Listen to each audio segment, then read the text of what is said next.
Hi, my name is Alexandra. Last Tuesday at 9:47 p.m., I watched my mother hand my car keys to my younger sister with 5 devastating words. She needs it more than you. After spending 3 years making payments on a car that was legally mine, after covering my family's expenses for months, after sacrificing my own dreams to keep them afloat, they decided my sister's convenience mattered more than my independence. What they didn't know was that I had been preparing for this moment longer than they realized, and my response would change everything forever. Before we jump back in, tell us where you're tuning in from, and if this story touches you, make sure you're subscribed, because tomorrow I've saved something extra special for you. The autumn rain was drumming against the windows of our family home in Millbrook Heights, a middle-class suburb outside Portland, where I had grown up believing that loyalty and sacrifice were the foundations of family love.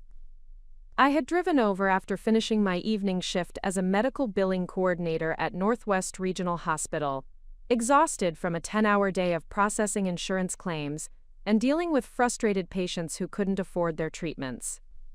My 2021 Honda Civic sat in the driveway, its navy blue paint gleaming under the streetlights despite the weather. I had worked double shifts and weekend overtime for 8 months to save the down payment for that car. The monthly payments of $412 came directly from my checking account, every month, never late, never missed. The insurance, registration, and maintenance costs were all my responsibility. That car represented the first major purchase I had ever made entirely on my own, a symbol of the independence I had fought so hard to achieve.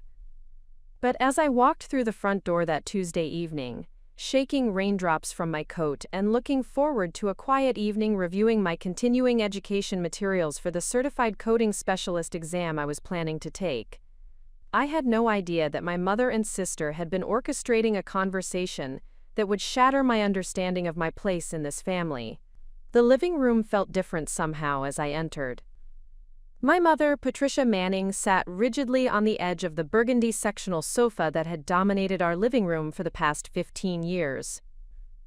Her silver hair was pulled back in the tight bun she always wore when she was preparing to deliver news she expected resistance to.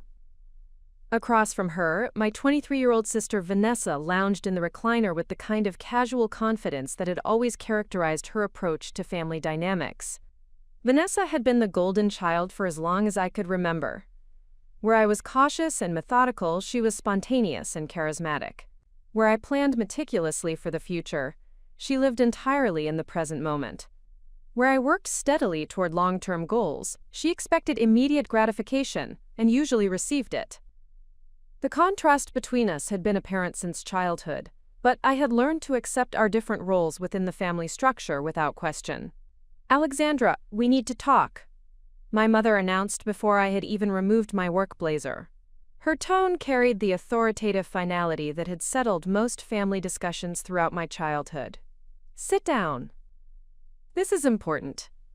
I settled onto the couch, noting the way Vanessa avoided making eye contact while scrolling through her phone with studied nonchalance. The atmosphere in the room felt charged with the kind of tension that preceded significant announcements or confrontations.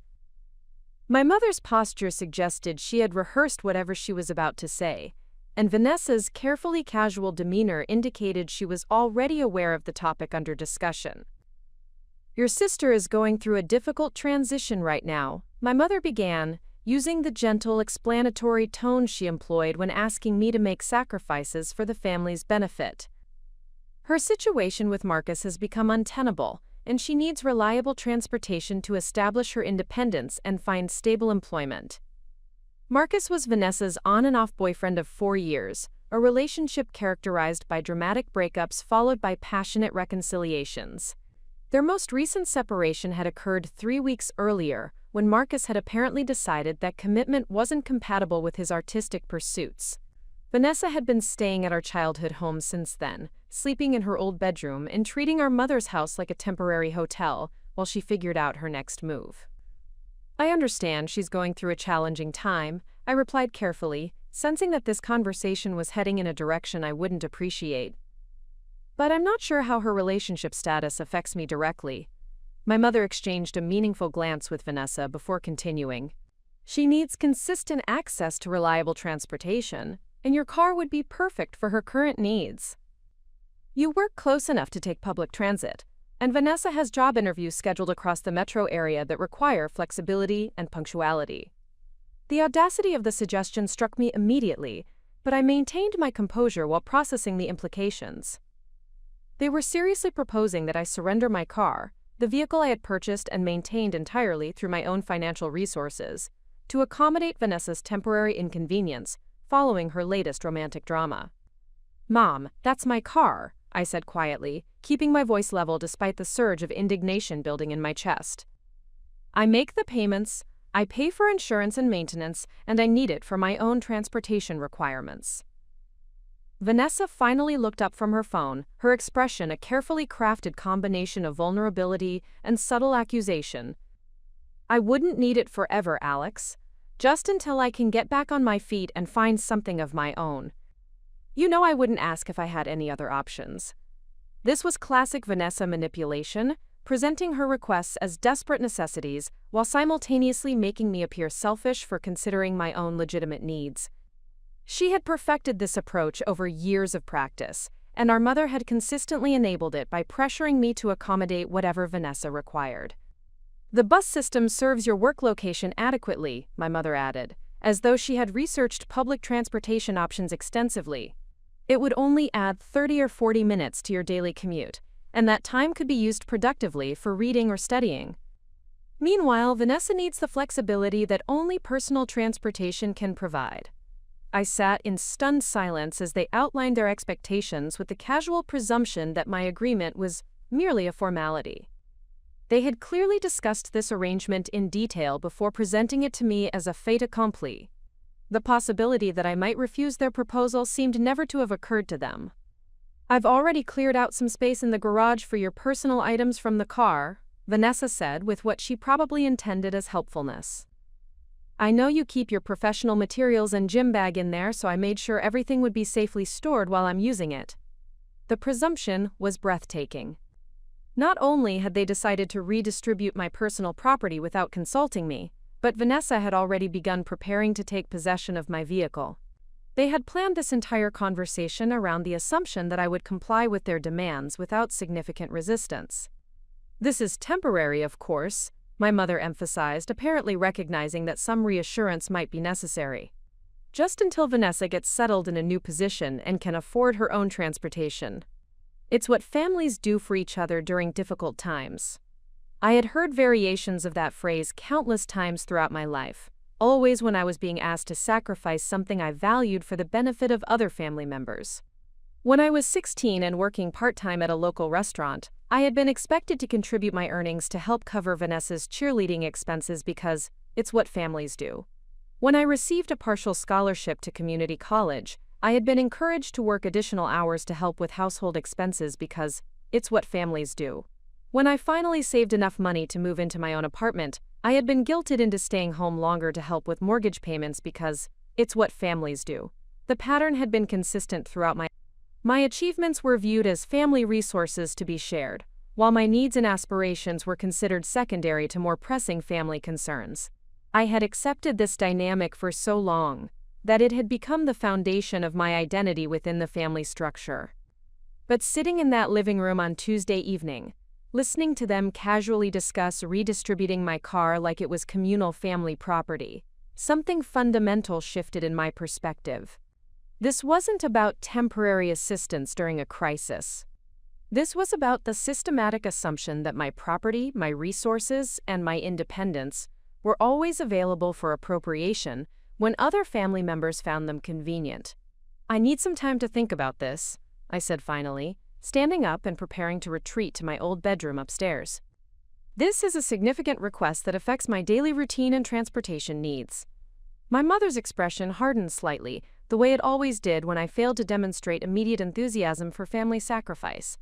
"There's nothing to think about, Alexandra. Family comes first, and your sister needs our support right now. This is the right thing to do."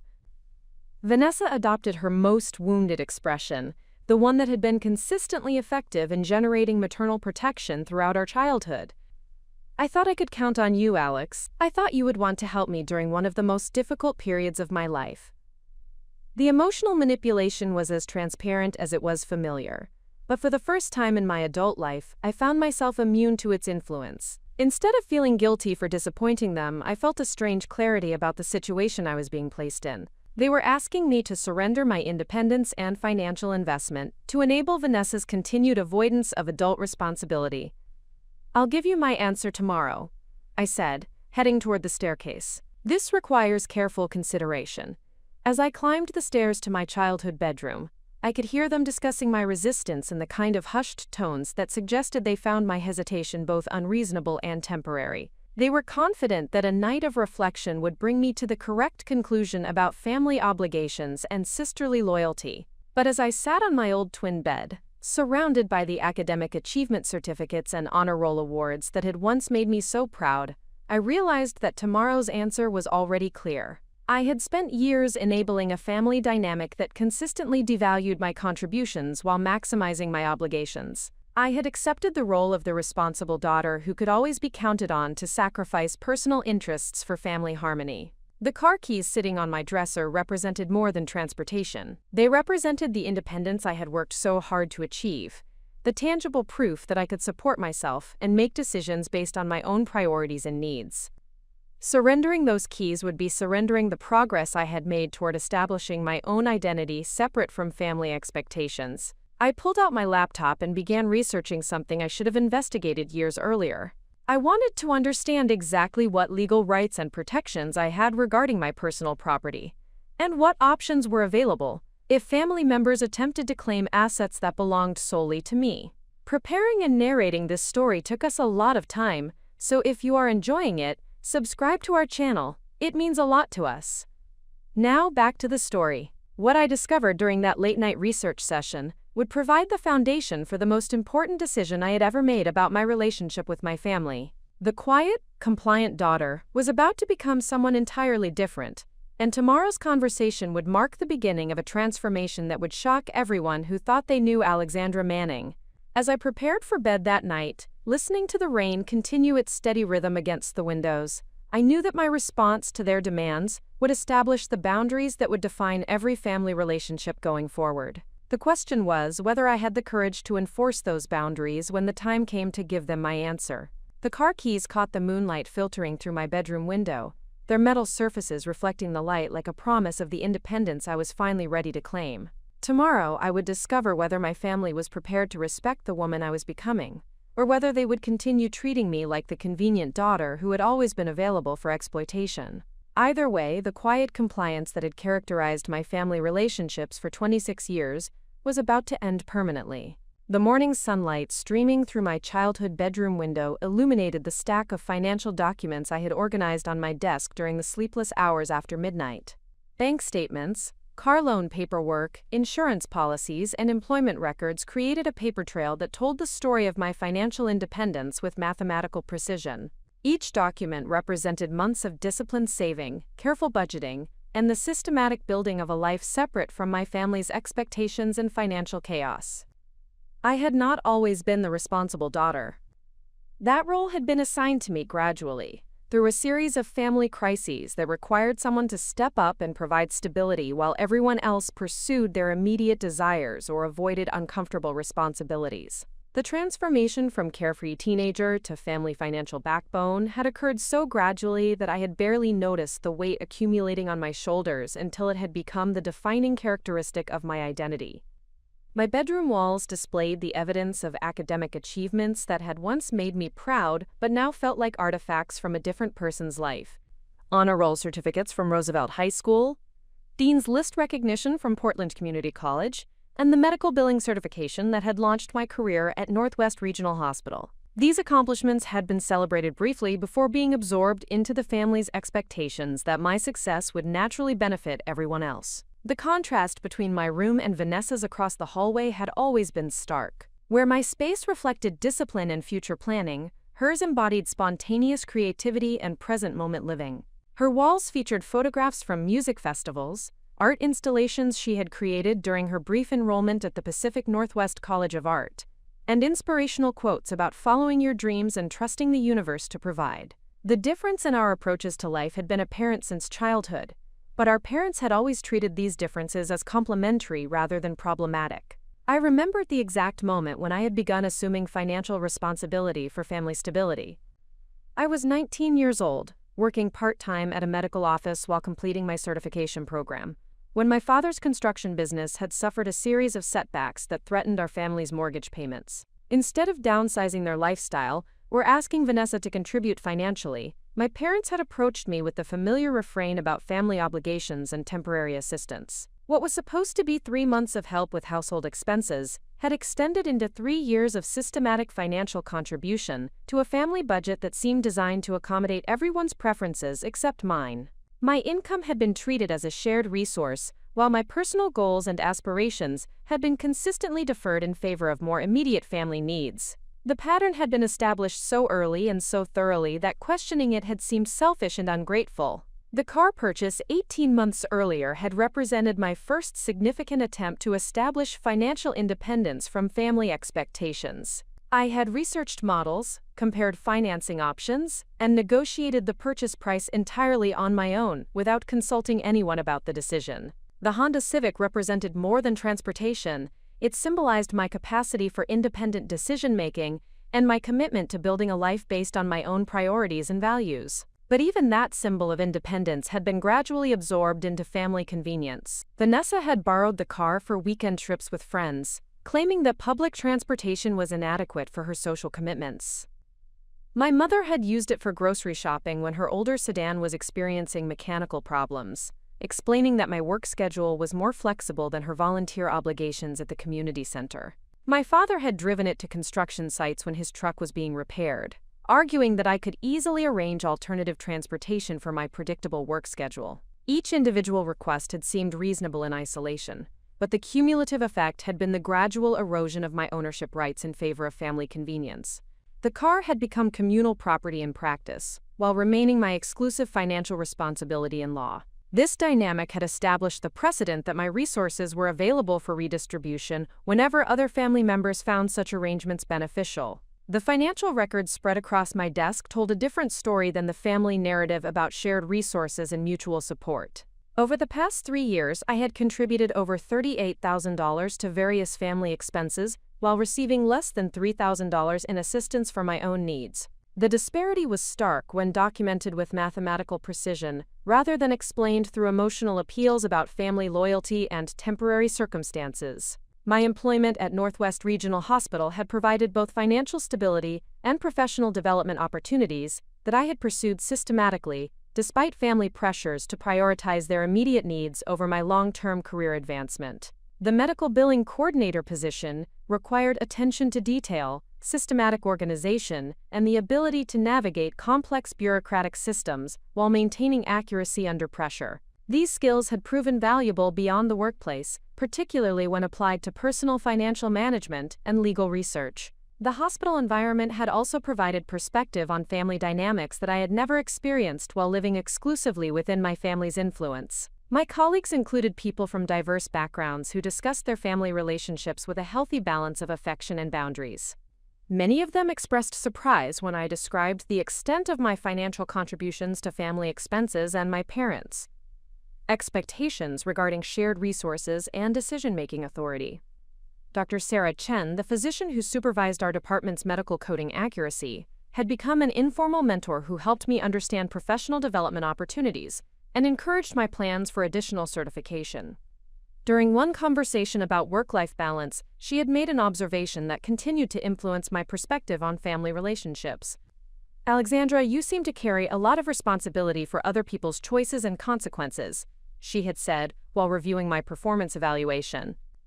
"That kind of burden can be valuable in a professional context where you are compensated for taking responsibility, but it can become problematic when it is expected without compensation or recognition in personal relationships." Her comment had prompted weeks of reflection about the difference between chosen responsibility and imposed obligation. In my professional role, I accepted challenging assignments in complex cases because they provided opportunities for advancement and increased compensation. The additional effort was rewarded through salary increases, positive evaluations, and expanded opportunities for professional development. The responsibility was balanced by recognition and reciprocal benefit. My family relationships operated according to entirely different principles. Increased responsibility was expected rather than chosen, provided no compensation or recognition, and created additional expectations for future sacrifice, rather than expanded opportunities for personal advancement. The balance was entirely one-sided, with my contributions taken for granted while my needs were consistently subordinated to other priorities. The research I had conducted during my sleepless night had revealed legal principles and practical strategies that I had never considered while accepting family expectations without question. Property rights, financial independence, and personal boundary setting were subjects I had studied with the same systematic approach I applied to medical coding regulations. The information I discovered provided a framework for understanding my situation that transcended emotional manipulation and family guilt. My Honda Civic was titled in my name exclusively, with no co-signers or shared ownership arrangements. The insurance policy listed me as the sole covered driver, with other family members requiring explicit permission for occasional use. The loan agreement made me exclusively responsible for payments, while granting me complete authority over usage decisions. Legally, the car was my personal property with no ambiguity about ownership rights or usage authorization. The realization that I had complete legal authority over my vehicle felt simultaneously empowering and terrifying. For years, I had operated under the assumption that family needs created moral obligations that superseded legal rights. The discovery that I could simply refuse unreasonable requests without justification or negotiation challenged the fundamental assumptions that had governed my family relationships throughout my adult life. But legal rights without the courage to exercise them were meaningless, and I had no experience with asserting personal boundaries against family pressure.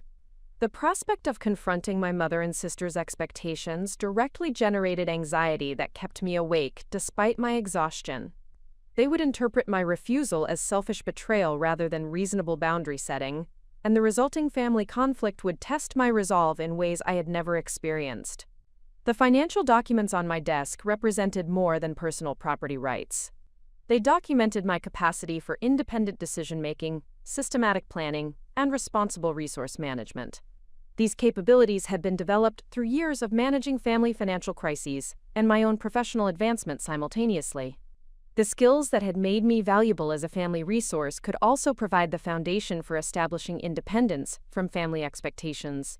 My phone displayed 17 missed calls and 12 text messages from Vanessa and my mother, all sent after I had retreated to my room the previous evening. The messages escalated from gentle inquiries about my decision-making timeline to more direct expressions of disappointment about my selfishness and lack of family loyalty. The pattern was predictable and familiar, designed to generate guilt that would override my rational assessment of the situation. But instead of guilt, I felt a growing clarity about the choice I needed to make. The car keys represented more than transportation convenience. They symbolized the independence I had worked systematically to achieve, and the boundaries I needed to establish to maintain that independence. Surrendering them would signal my continued availability for exploitation, while preserving them would demonstrate my commitment to personal autonomy and financial self-determination. The woman who had spent 3 years subsidizing family expenses while deferring her own aspirations was ready to become someone entirely different. The systematic approach that had made me valuable as a family resource would now be applied to protecting my interests and establishing the boundaries necessary for healthy adult relationships. As I prepared for the confrontation that would define my future relationship with my family, I understood that the decision about car keys was really a decision about identity and self-worth. The responsible daughter who had always prioritized family needs over personal autonomy was about to discover whether she had the courage to become the independent woman she had been working to become for the past 3 years. The transformation would not be comfortable or easy, but the alternative was continuing to enable a dynamic that had already consumed too much of my time, energy, and financial resources. The choice was between temporary family displeasure and permanent personal autonomy. For the first time in my adult life, I was prepared to choose myself. The Wednesday morning confrontation took place in our family's kitchen at precisely 7:30, when I knew both my mother and Vanessa would be present for their customary coffee ritual. I had timed this conversation deliberately, choosing a moment when they would be alert and focused rather than rushing to begin their daily activities. The kitchen table was set with the same floral placemats that had witnessed countless family discussions throughout my childhood. But this morning's conversation would establish an entirely new dynamic in our household relationships. I entered the kitchen carrying a manila folder containing the documentation I had prepared during my research session. My appearance was deliberately professional, reflecting the systematic approach I intended to apply to this family negotiation. The navy blue blazer I wore to important meetings at the hospital, paired with pressed slacks and minimal jewelry, communicated that this discussion would be conducted according to business principles rather than emotional manipulation. My mother looked up from her morning newspaper with the expectant expression of someone anticipating capitulation to previously stated demands. Vanessa continued scrolling through her phone while nursing her coffee, demonstrating the casual confidence that had always characterized her approach to family resources. Neither of them appeared to recognize the significance of my formal presentation or the implications of the documentation I had prepared. "I have reviewed your request regarding my vehicle," I announced, settling into the chair across from them and opening the manila folder with deliberate precision.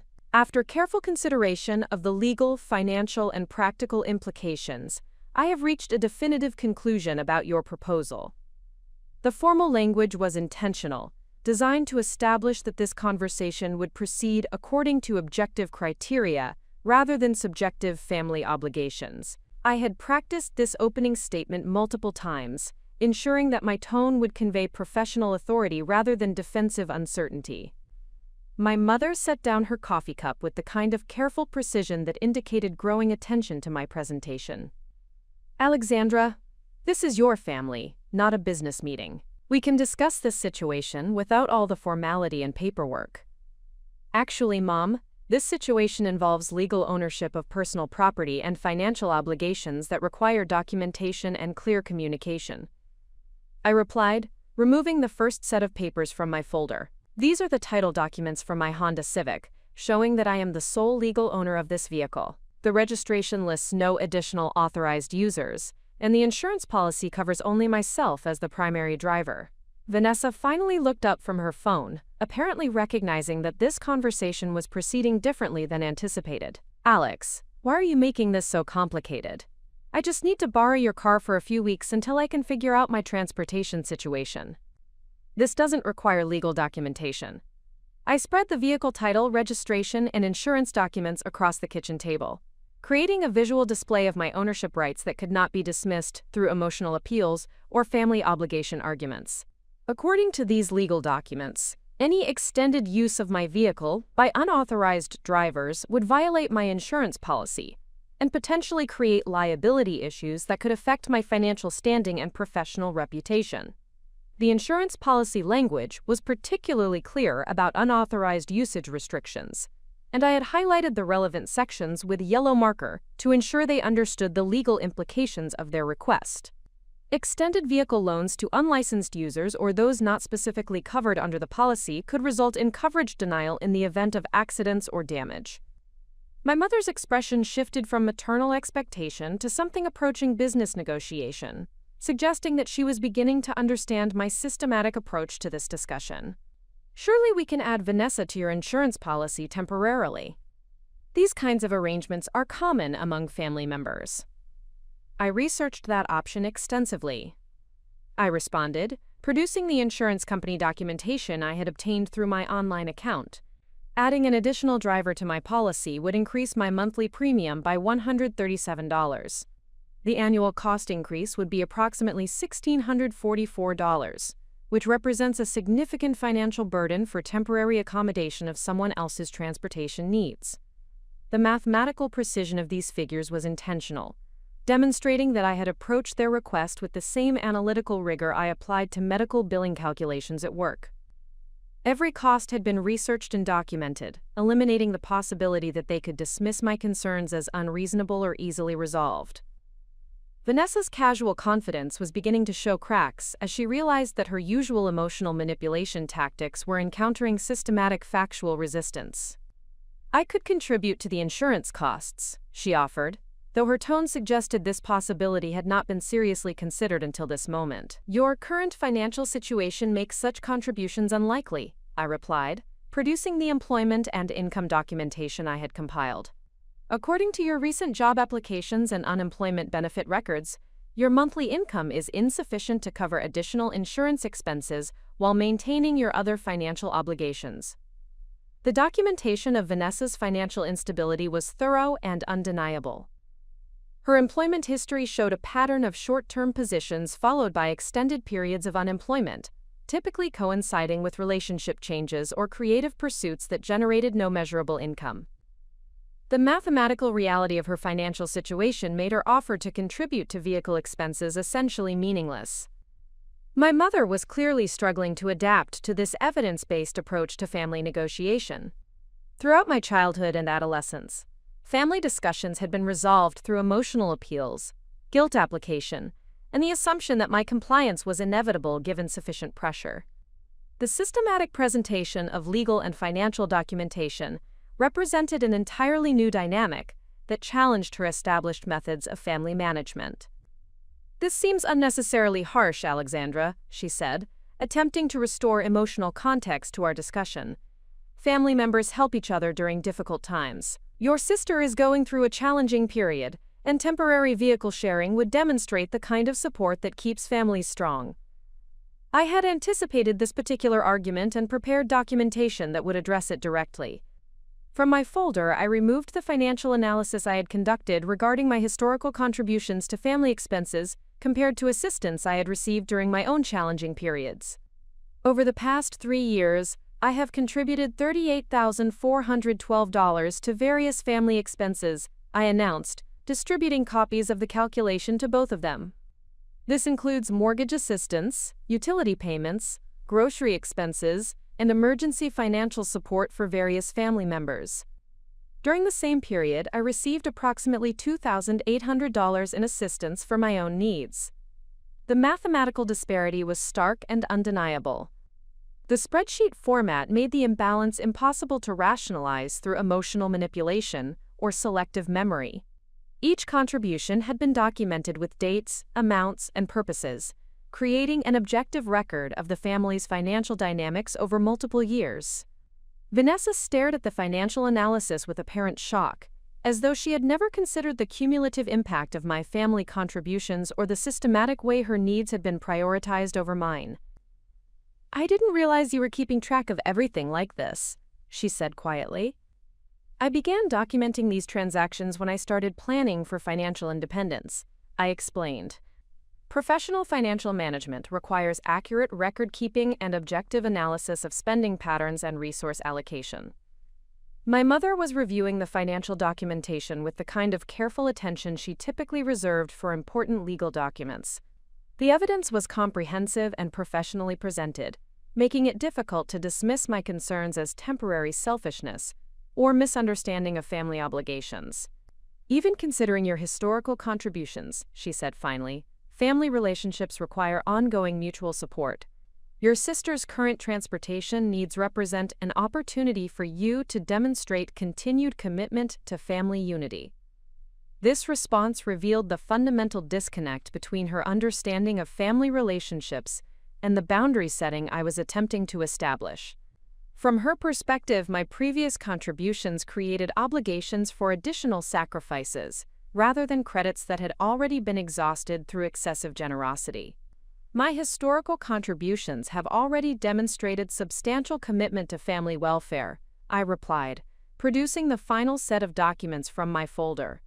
These are the loan documents and payment records for my Honda Civic, showing that I have invested approximately $14,000 in this vehicle through down payment and monthly payments. The remaining loan balance is approximately $18,000, representing my continued financial obligation for this asset. The vehicle financing documentation made clear that my car represented a significant ongoing financial commitment rather than a disposable convenience that could be redistributed according to family needs. The monthly payment of $412, combined with insurance and maintenance costs, represented nearly 30% of my monthly take-home income. Transferring primary usage of this vehicle to someone else, while maintaining my financial obligation, would essentially require me to subsidize transportation for another adult while compromising my own mobility and independence, I continued. This arrangement would benefit Vanessa while creating financial and practical hardship for me. The systematic presentation of legal ownership, insurance requirements, financial obligations, and historical contribution patterns had created an overwhelming case against their initial proposal. My documentation demonstrated that their request was neither reasonable nor reciprocal but rather represented another attempt to appropriate my resources for their convenience. Vanessa appeared to be experiencing genuine shock as she processed the mathematical reality of what they had been asking me to sacrifice. "I honestly didn't think about it that way," she admitted. "I just saw it as borrowing your car, not as asking you to subsidize my transportation while giving up your own." This moment of recognition represented the first time she had acknowledged the actual cost of her request rather than presenting it as a simple favor between sisters.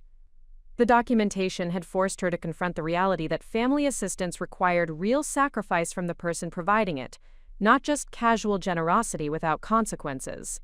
My mother was clearly struggling to process this systematic dismantling of her expectations and the authority she had always exercised over family resource allocation. "You have certainly thought this through thoroughly," she said, her tone suggesting reluctant respect for my preparation even as she maintained disagreement with my conclusion. "I have applied the same analytical approach that I use for complex medical billing cases," I replied. "Objective evaluation of all relevant factors and documentation of decision-making criteria ensures that conclusions are based on facts rather than emotions or assumptions." The comparison to my professional work was deliberate, emphasizing that I was applying proven problem-solving methods rather than simply being selfish or uncooperative. The business-like approach had transformed a family guilt session into a documented negotiation with clear parameters and objective criteria. "So your final answer is no," my mother said, stating the obvious conclusion that had emerged from my presentation. I looked directly at both of them, maintaining the professional composure that had carried me through this difficult conversation. "My final answer is that I will retain full ownership and primary usage rights to my personal vehicle, as documented by legal title and financial obligation.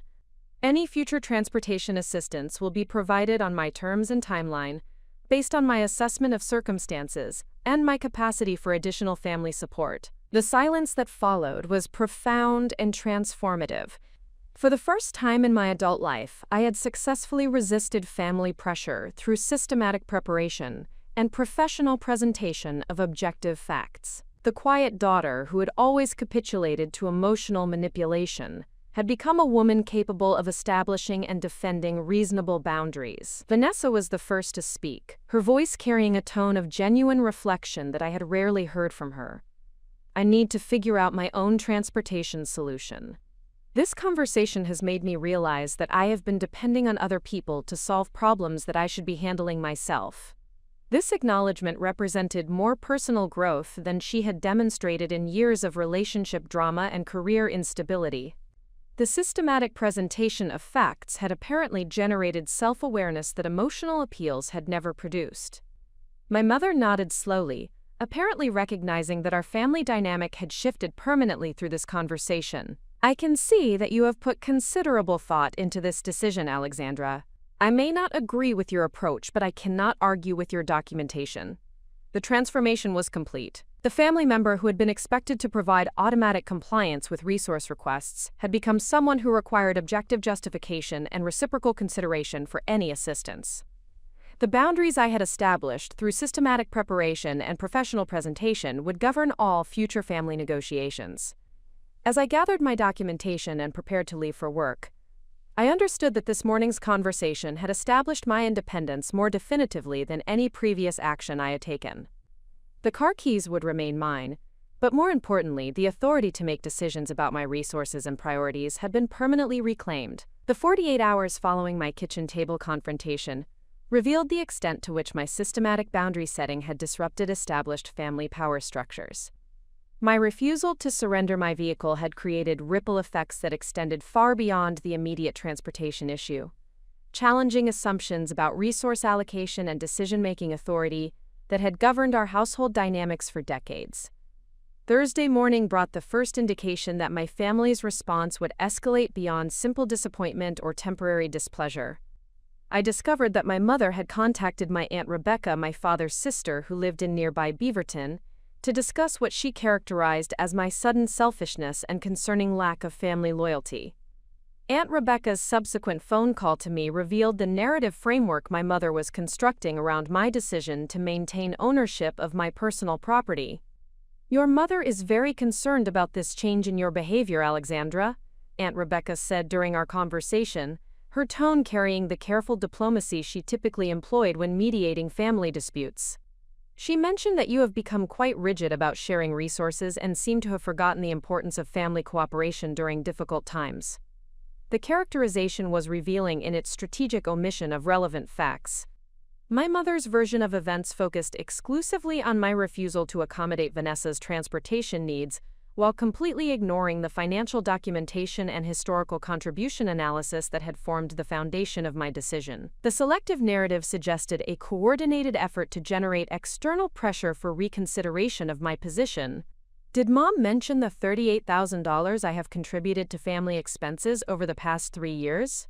I asked, introducing factual context that had been excluded from her presentation of the situation. The silence that followed indicated that this information had not been included in my mother's outreach efforts. Aunt Rebecca's response confirmed my suspicion that the family narrative being circulated emphasized my apparent selfishness, while minimizing the systematic financial exploitation that had prompted my boundary-setting efforts. "She did not mention specific financial arrangements," Aunt Rebecca admitted. "Perhaps you could help me understand the broader context of this situation." I spent 20 minutes providing my aunt with the same systematic analysis I had presented to my mother and Vanessa, including documentation of vehicle ownership, insurance requirements, and the mathematical disparity in family financial contributions. Her response demonstrated the effectiveness of objective fact presentation when dealing with family members who had been exposed to emotional manipulation rather than comprehensive information.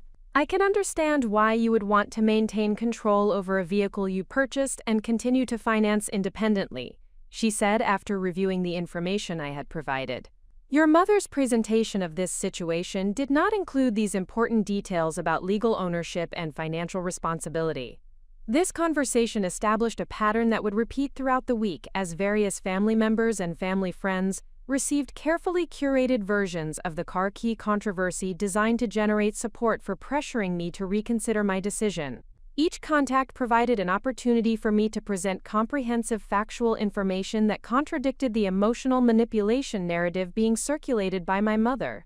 My father's involvement in the family pressure campaign became apparent during his Thursday evening phone call from the construction site, where he was working on a commercial renovation project. His approach differed from my mother's emotional appeals, focusing instead on practical considerations and long-term family harmony. "Alex, I understand you have concerns about the car situation, but families need to be flexible with each other," he said, his voice carrying the reasonable tone he used when attempting to resolve workplace disputes among his construction crew. "Maybe there is some middle ground that would help Vanessa while addressing your concerns about insurance and maintenance costs." The middle ground approach was predictable and represented the kind of compromise solution that had historically resulted in my accepting partial satisfaction while other family members achieved their complete objectives. Previous family negotiations had consistently produced outcomes where I absorbed most of the inconvenience and cost while receiving minimal consideration for my legitimate interests. "What specific middle ground arrangement are you proposing, Dad?" I asked, applying the same systematic approach that had proven effective during my kitchen table presentation. His response revealed that he had not developed concrete proposals beyond the general principle that some form of sharing arrangement should be acceptable to all parties. The absence of specific terms or consideration for my documented concerns indicated that his middle ground concept involved my capitulation to family pressure rather than genuine negotiation of mutually beneficial alternatives. "Well, maybe Vanessa could use the car during the day while you are at work, and you would have it available for evenings and weekends," he suggested. "That way she gets the transportation she needs for job interviews, and you maintain access for your personal activities." This proposal demonstrated a fundamental misunderstanding of vehicle ownership responsibilities and practical usage requirements. The suggested arrangement would require me to accommodate Vanessa's schedule while assuming complete financial responsibility for insurance, maintenance, and loan payments. Additionally, the proposal ignored the increased mileage and wear that would result from dual usage of the vehicle.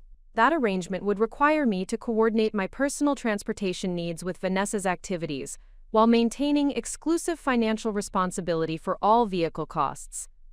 I replied. Additionally, sharing primary usage would violate my insurance policy terms and potentially create liability issues if accidents or damage occurred during her usage periods. The systematic identification of practical problems with his proposed compromise demonstrated that middle ground solutions were not automatically fair or reasonable simply because they involved mutual concessions. Genuine compromise required balanced distribution of benefits and costs, rather than superficial sharing arrangements that preserved existing inequality. My father's frustrated response indicated that he had expected his reasonable tone and compromise framework to generate automatic acceptance, regardless of the specific terms involved. "You are making this unnecessarily complicated, Alex. We are talking about family members sharing resources during temporary difficulties, not some kind of complex business arrangement. The legal and financial aspects of vehicle ownership create inherent complexity regardless of family relationships," I responded. "Insurance policies, loan agreements, and liability issues operate according to legal principles rather than family preferences." This distinction between legal requirements and family expectations had become central to my approach to boundary setting. Emotional manipulation and guilt application could not override objective requirements imposed by contracts, insurance policies, and legal ownership documentation. The systematic presentation of these constraints provided objective justification for decisions that might otherwise appear selfish or uncooperative. Friday morning brought evidence of escalating family coalition building, as my mother recruited Vanessa's closest friend, Jennifer Martinez, to contact me directly about the transportation crisis that my inflexibility had created. Jennifer's phone call revealed sophisticated messaging coordination designed to maximize emotional pressure while maintaining the appearance of spontaneous concern from multiple sources. "I am really worried about Vanessa," Jennifer said during our conversation, her tone suggesting genuine concern about my sister's welfare. "She has been talking about giving up on finding employment because the bus system makes it too difficult to get to job interviews on time. I know she would never ask you directly, but I was hoping you might reconsider helping her during this difficult period." The indirect approach was strategically sophisticated, allowing Jennifer to advocate for Vanessa's position while avoiding direct conflict with me. The suggestion that Vanessa was too proud to ask for help directly contradicted the aggressive campaign my family was conducting on her behalf, but the emotional appeal was designed to generate sympathy rather than logical analysis. "Has Vanessa explored other transportation alternatives for job interviews?" I asked, applying the same fact-based approach that had proven effective in previous conversations. "Portland has several ride-sharing services and public transportation options that provide access to most employment locations in the metro area." Jennifer's response revealed that alternative transportation solutions had been dismissed without serious investigation because they involved cost or inconvenience compared to the free vehicle access that had been expected from me. The assumption that my resources should be available for redistribution had prevented consideration of independent solutions that would not require my participation. "Those options are expensive and unreliable compared to having access to your car," she admitted. "But I understand you have concerns about insurance and financial responsibility." The acknowledgement of my legitimate concerns represented progress compared to the purely emotional appeals that had characterized earlier family communications. However, her subsequent suggestion revealed that understanding my position had not translated into acceptance of my decision to maintain exclusive control over my personal property. "Maybe you could occasionally drive Vanessa to important job interviews when your schedule permits," she proposed. "That way she gets the transportation support she needs, and you maintain control over your vehicle and insurance coverage." This proposal represented another attempt to generate partial compliance with family expectations through seemingly reasonable compromise arrangements. The suggestion that I should provide chauffeur services to accommodate Vanessa's employment search activities would require me to adjust my personal schedule while receiving no compensation or reciprocal consideration. "My work schedule and personal commitments do not accommodate the flexibility that would be required for providing transportation services to other adults," I replied. Additionally, such arrangements would create ongoing scheduling conflicts and dependency relationships that would be problematic for all parties involved. The systematic rejection of compromise proposals that required my time, resources, or schedule adjustments without reciprocal consideration was establishing a clear pattern. My boundaries were not negotiable through emotional manipulation or partial concession arrangements that preserved the fundamental inequality of family resource distribution. Weekend developments revealed that my family's pressure campaign was expanding to include professional and social contexts. As my mother contacted the Human Resources Department at Northwest Regional Hospital to inquire about employee assistance programs that might help resolve family transportation crises. Her conversation with HR Representative Linda Thompson was reported to me through my supervisor, Dr. Chen, who expressed concern about potential workplace implications of family conflicts. Your mother contacted HR to discuss what she characterized as a family emergency involving transportation needs, Dr. Chen informed me during our Monday morning meeting. She suggested that the hospital might have resources available to help employees navigate family obligations that conflict with personal financial constraints. The attempt to involve my workplace in family pressure tactics represented a significant escalation that threatened to affect my professional reputation and relationships. My mother's characterization of the situation as a family emergency requiring institutional intervention demonstrated the lengths to which she was prepared to go to force reconsideration of my decision. This situation involves a request that I provide my personal vehicle to another family member for extended use, I explained to Dr. Chen. I have declined this request based on legal ownership rights, insurance requirements, and financial obligations that make such arrangements impractical and potentially problematic. Dr. Chen's response indicated professional understanding of the boundary setting I was attempting to maintain. Employee personal property and family relationship management fall outside the scope of workplace assistance programs, she said. However, I wanted to alert you that these contacts were made so you could address any misunderstandings about the nature of your situation. The workplace contact attempt revealed the extent to which my systematic boundary setting was being interpreted as a crisis, requiring intervention from multiple sources. My refusal to surrender personal property had generated a family mobilization effort designed to pressure reconsideration through external validation and professional consequences. However, each escalation provided additional opportunities for me to present factual information and objective analysis to people who had been exposed to emotional manipulation rather than comprehensive context. The systematic approach that had proven effective in my initial family confrontation was equally valuable when addressing extended family members, family friends, and professional contacts who had been recruited into the pressure campaign. The momentum I had generated through documentation and professional presentation was building resistance to family manipulation tactics while creating broader understanding of the legitimate principles underlying my decision. The quiet daughter who had historically capitulated to emotional pressure was demonstrating sustained commitment to boundaries that would protect her independence and financial stability regardless of external pressure or social disapproval. The sustained family pressure campaign that had dominated the week following my boundary-setting presentation required me to develop capabilities I had never previously recognized within myself. The systematic documentation and professional presentation skills I had demonstrated during the initial confrontation were proving insufficient for managing the complex web of relationships, communications, and strategic responses that the expanding conflict demanded. I was being forced to evolve from someone who could articulate her position effectively into someone who could coordinate comprehensive resistance to multi-front manipulation campaigns. Tuesday morning brought the realization that my approach to family relationship management needed to become significantly more sophisticated if I intended to maintain the boundaries I had established. The phone calls, text messages, and indirect communications that had consumed my personal time throughout the previous week were creating unsustainable demands on my attention and energy. I needed to develop systems and strategies that would allow me to maintain my position while protecting my professional performance and personal well-being from the ongoing family crisis. The first indication of my evolving leadership capabilities emerged during my conversation with Dr. Chen regarding the workplace implications of my mother's human resources contact. Rather than simply explaining my situation defensively, I found myself proposing proactive measures that would protect both my professional reputation and the hospital's administrative processes from future family interference.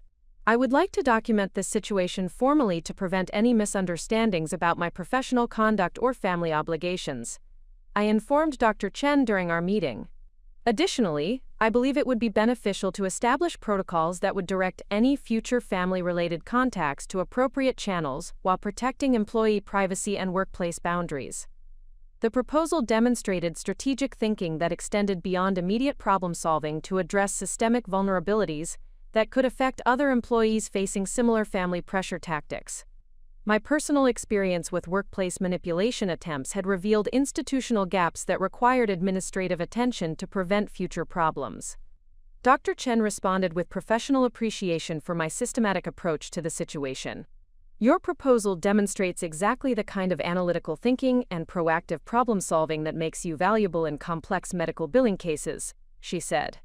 I will work with human resources to develop appropriate protocols for managing family contacts that attempt to involve workplace resources in personal relationship disputes. This collaboration represented a significant development in my professional relationships and personal confidence. Rather than simply defending my position, I was contributing to institutional improvements that would benefit other employees while demonstrating leadership capabilities that had not been apparent in my previous work assignments.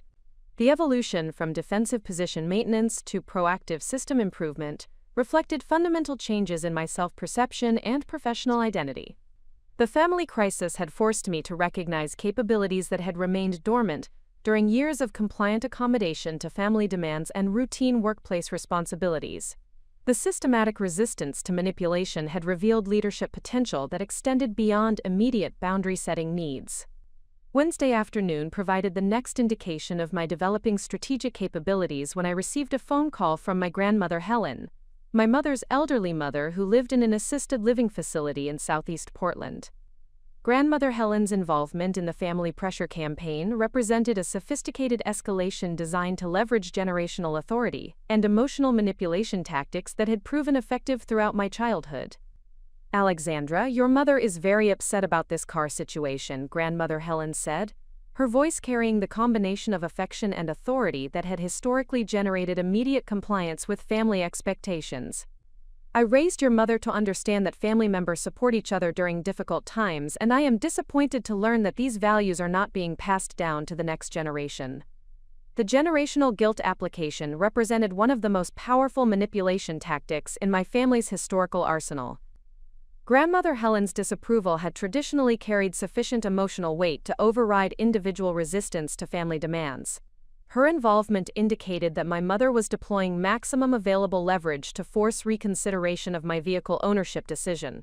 However, the systematic documentation and analytical approach I had developed for managing family communications proved equally effective when applied to generational authority figures. Rather than responding with emotional defensiveness or automatic compliance, I provided Grandmother Helen with the same comprehensive factual presentation I had used with other family members. I understand your concern about family support and cooperation, Grandma Helen, I replied, maintaining respectful tone while introducing objective information. Over the past 3 years, I have contributed more than $38,000 to various family expenses, while receiving minimal assistance for my own needs.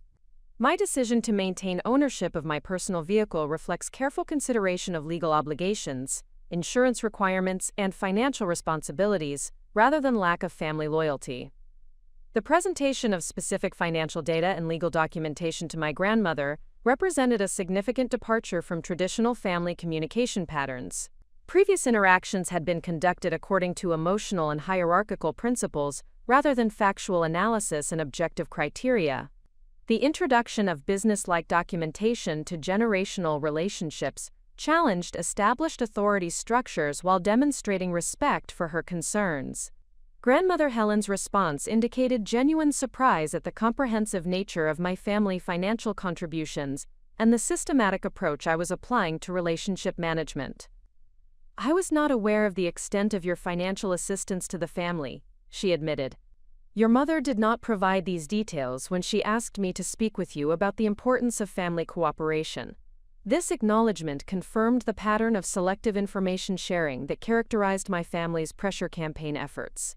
Emotional appeals and guilt application were being deployed without comprehensive context about the financial and legal realities that informed my decision-making process. The systematic presentation of factual information continued to prove effective in neutralizing manipulation tactics, regardless of the authority or emotional significance of the source. My conversation with grandmother Helen concluded with her expressing understanding for my position and declining to provide additional pressure for reconsideration of my decision. "You have clearly given this matter serious thought and consideration," she said. "I trust that you are making decisions based on careful analysis rather than selfishness or lack of family loyalty." This outcome represented a significant victory in the ongoing family pressure campaign and demonstrated the effectiveness of consistent factual presentation when dealing with authority figures who had been provided incomplete information. The systematic approach that had proven successful in workplace and extended family contexts was equally valuable when applied to generational relationships that had historically operated according to different communication principles. Thursday morning brought evidence of my expanding influence within family dynamics, when Vanessa contacted me directly for the first time since the original kitchen table confrontation. Her approach suggested recognition that previous indirect pressure tactics had proven ineffective, and that direct communication might produce more favorable results. "Alex, I have been thinking about our conversation and the documentation you presented," she said during our phone call. "I realize that I have not fully understood the financial responsibilities and legal obligations associated with vehicle ownership. I would like to discuss alternative solutions that might address my transportation needs without creating problems for you." This direct acknowledgement of my legitimate concerns represented substantial progress compared to the emotional manipulation and indirect pressure tactics that had characterized previous family communications. Vanessa's willingness to engage with factual information and consider alternative solutions indicated genuine learning and personal development, rather than simply strategic adjustment of manipulation approaches. "I appreciate your recognition of the complexities involved in vehicle sharing arrangements," I replied. "I would be happy to discuss transportation alternatives that do not require transfer of legal ownership or violation of insurance policy requirements." The conversation that followed demonstrated my evolving capacity for collaborative problem-solving, while maintaining firm boundaries around non-negotiable principles. I provided Vanessa with detailed information about public transportation options, ride-sharing services, and vehicle rental programs that could address her employment search needs without requiring my participation or resource contribution. Additionally, I offered to provide occasional transportation assistance for specific high-priority activities when my schedule permitted and appropriate advance notice was provided. This offer represented strategic compromise that acknowledged family relationships while preserving my control over personal resources and time management. "I had not considered some of these alternative transportation options," Vanessa admitted. "I think I became focused on the car-sharing arrangement because it seemed like the most convenient solution rather than the most appropriate one." This acknowledgement of inappropriate convenience expectations versus legitimate problem-solving represented significant personal growth and demonstrated the educational value of systematic boundary setting. My refusal to accommodate unreasonable demands had forced Vanessa to develop independent problem-solving capabilities that would serve her well in future adult responsibilities. Our conversation concluded with Vanessa committing to research and implement independent transportation solutions, while expressing appreciation for my willingness to provide occasional assistance when circumstances permitted. The collaborative approach had produced outcomes that preserved my boundaries while addressing her legitimate needs through appropriate channels. Friday afternoon provided the most significant indication of my transformation from boundary maintenance to family leadership, when my father requested a private meeting to discuss the broader implications of the car controversy for family dynamics and future relationship management. His request suggested recognition that the transportation issue had revealed systemic problems requiring comprehensive attention rather than simple resolution of immediate disputes. "Alex, this situation has made me realize that our family has developed some unhealthy patterns over the years," he said during our conversation. "Your systematic presentation of financial contributions and legal obligations has highlighted imbalances that I had not fully recognized or addressed appropriately." This acknowledgement from my father represented validation of the broader principles underlying my boundary-setting efforts. The transportation dispute had served as a catalyst for examining family resource allocation patterns and decision-making processes that had operated without sufficient consideration for individual rights and reciprocal obligations.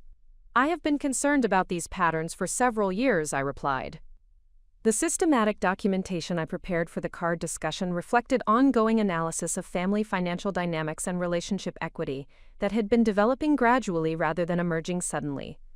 My father's response indicated genuine interest in understanding and addressing the systemic issues that had generated the current crisis.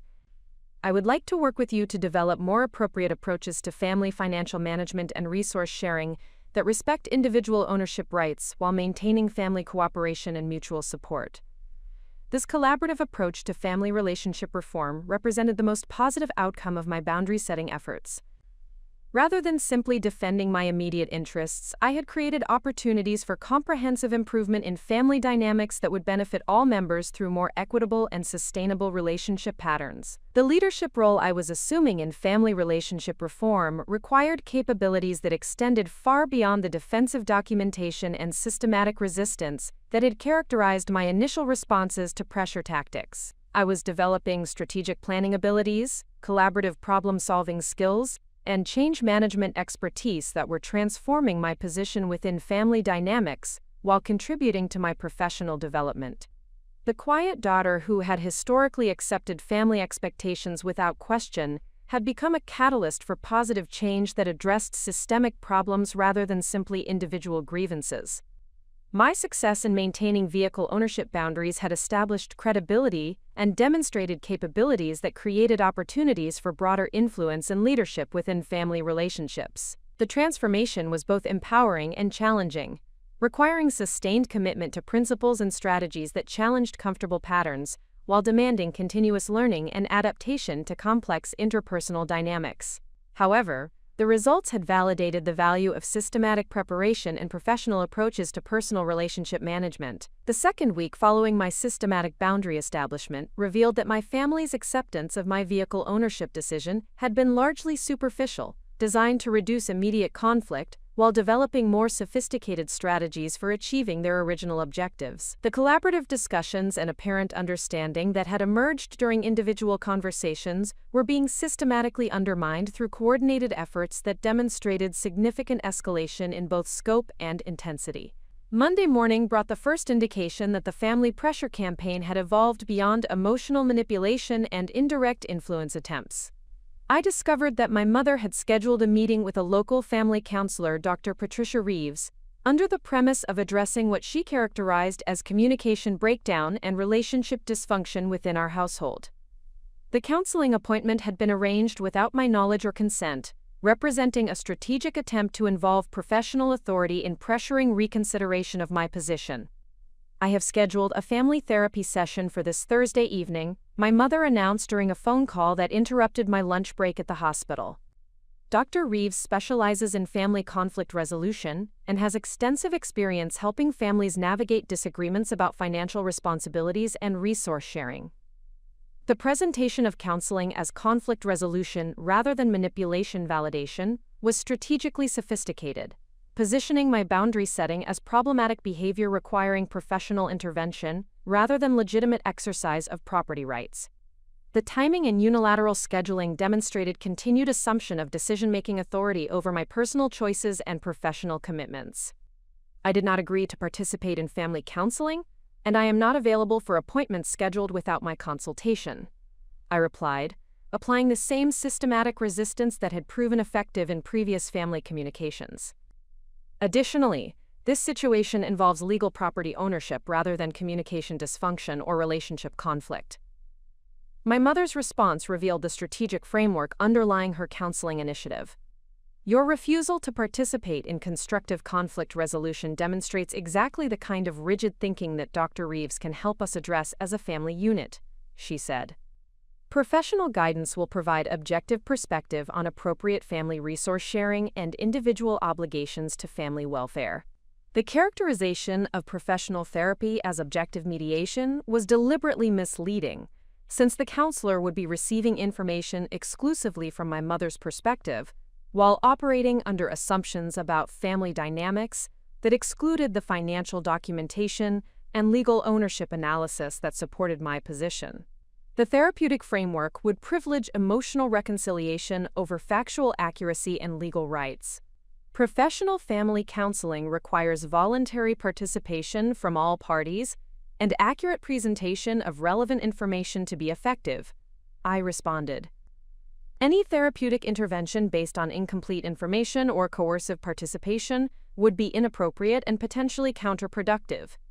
This response demonstrated my growing sophistication in identifying and resisting manipulation tactics that employed professional authority to legitimize family pressure. The systematic approach I had developed for managing direct emotional manipulation proved equally valuable when applied to indirect manipulation through institutional channels. Tuesday afternoon brought evidence that my resistance to the counseling initiative had prompted additional escalation in the form of community involvement in family pressure activities. My mother had contacted our longtime family friend and neighbor, Mrs. Sarah Wilson, to discuss what she characterized as concerning changes in my personality and family loyalty that might indicate underlying psychological or stress-related problems requiring community support and intervention. Mrs. Wilson's subsequent visit to my workplace, ostensibly to express concern about my well-being, revealed the strategic messaging that was being deployed within our community networks. Her conversation with the hospital receptionist about family crisis and potential employee assistance needs created professional embarrassment and required immediate damage control to protect my workplace reputation and relationships. I am concerned that you may be experiencing significant stress that is affecting your judgment about family obligations, Mrs. Wilson said when I met with her in the hospital lobby to address her unexpected visit. Your mother mentioned that you have become quite inflexible about sharing resources and seem to be prioritizing financial considerations over family relationships. The community intervention attempt represented sophisticated reputation management designed to generate social pressure, while positioning my boundary setting as evidence of personal dysfunction rather than legitimate property rights enforcement. The characterization of legal ownership as inflexibility suggested coordinated messaging designed to undermine community support for my position. This situation involves my decision to maintain exclusive ownership and usage rights to a vehicle that I purchased and continue to finance independently, I explained, providing Mrs. Wilson with the same factual framework I had used in previous family communications. My decision reflects careful consideration of legal obligations, insurance requirements, and financial responsibilities rather than inflexibility or stress-related judgment problems. Mrs. Wilson's response indicated that she had received significantly different information about the nature of the family conflict and my role in creating relationship difficulties. Your mother presented this as a temporary transportation sharing arrangement to help Vanessa during a difficult transition period, she said. She suggested that your refusal was quite sudden and uncharacteristic of your usually cooperative approach to family needs. The selective information sharing confirmed the pattern of strategic omission and emotional manipulation that characterized my family's community outreach efforts. The systematic exclusion of financial documentation, legal ownership details, and historical contribution analysis from their narrative suggested coordinated effort to control public perception of the conflict. My decision was based on comprehensive analysis of legal, financial, and practical considerations that were not included in the information my mother provided to you, I replied. I would be happy to share the documentation that informed my decision if you would like complete context for evaluating this situation. The offer to provide comprehensive information represented strategic transparency that had proven effective in previous communications with family members and community contacts who had received partial or misleading information about my position. The systematic presentation of factual documentation consistently neutralized emotional manipulation when applied to well-intentioned individuals who had been exposed to selective narratives. Wednesday evening brought the most significant escalation in family pressure tactics when I returned home from work to discover that my mother had arranged an informal family intervention involving Vanessa, Aunt Rebecca, and Jennifer Martinez. The gathering had been coordinated without my knowledge and was clearly designed to create maximum emotional pressure through simultaneous appeals from multiple family members and close friends. The intervention setting had been carefully staged in our living room, with participants positioned to create physical and emotional encirclement that would maximize psychological pressure while minimizing my ability to maintain professional detachment from the proceedings. The coordinated timing and presentation suggested significant planning and strategic consultation about effective intervention techniques. We are all here because we love you and are concerned about the changes we have observed in your behavior and attitude toward family relationships. My mother began, employing language that characterized my boundary setting as personality dysfunction rather than legitimate property rights enforcement. We want to understand what has caused this sudden shift toward individualism and help you remember the importance of family cooperation and mutual support. The intervention framework was sophisticated in its application of therapeutic language and group dynamics to family manipulation objectives. The characterization of participants as concerned loved ones rather than pressure campaign coordinators was designed to generate guilt and compliance through emotional obligation rather than factual analysis and rational decision-making. I appreciate your concern, but this gathering was arranged without my knowledge or consent to address what you characterize as my personal problems, I replied, maintaining the systematic approach that had proven effective in previous family communications. The transportation issue involves legal property ownership and financial obligations, rather than personality changes or relationship dysfunction. Aunt Rebecca assumed the role of reasonable mediator in what was clearly a rehearsed presentation designed to appear spontaneous and caring, rather than coordinated and manipulative. Alexandra, we understand that you have concerns about financial responsibility and legal ownership, she said. However, family relationships require flexibility and compromise that pure legal considerations cannot address adequately. The distinction between legal requirements and family preferences had become central to the intervention strategy, suggesting that my systematic documentation and professional approach to boundary setting had been identified as the primary obstacle to achieving family objectives. The intervention was specifically designed to undermine factual analysis through emotional appeal and group pressure. Jennifer Martinez contributed emotional testimony about Vanessa's transportation struggles and the impact that my inflexibility was having on her employment prospects and personal well-being. Vanessa has been really struggling with the bus system and ride-sharing costs, she said. She has missed several job interviews because of transportation problems, and I know she would never tell you how much this is affecting her mental health and self-confidence. The emotional appeal was designed to generate guilt through emphasis on consequences, while avoiding acknowledgement of the independent solutions and alternative resources that had been discussed during my collaborative conversation with Vanessa earlier in the week. The selective focus on problems rather than solutions suggested strategic messaging designed to maximize emotional impact. Vanessa's contribution to the intervention involved tearful expression of confusion and hurt about my apparent transformation from supportive sister to rigid individualist. I do not understand what happened to the Alex who always cared about family and wanted to help when people were struggling, she said. It feels like you have become a completely different person who cares more about paperwork and legal documents than about the people you are supposed to love. The emotional manipulation was sophisticated in its application of historical identity and family loyalty concepts to current boundary-setting activities.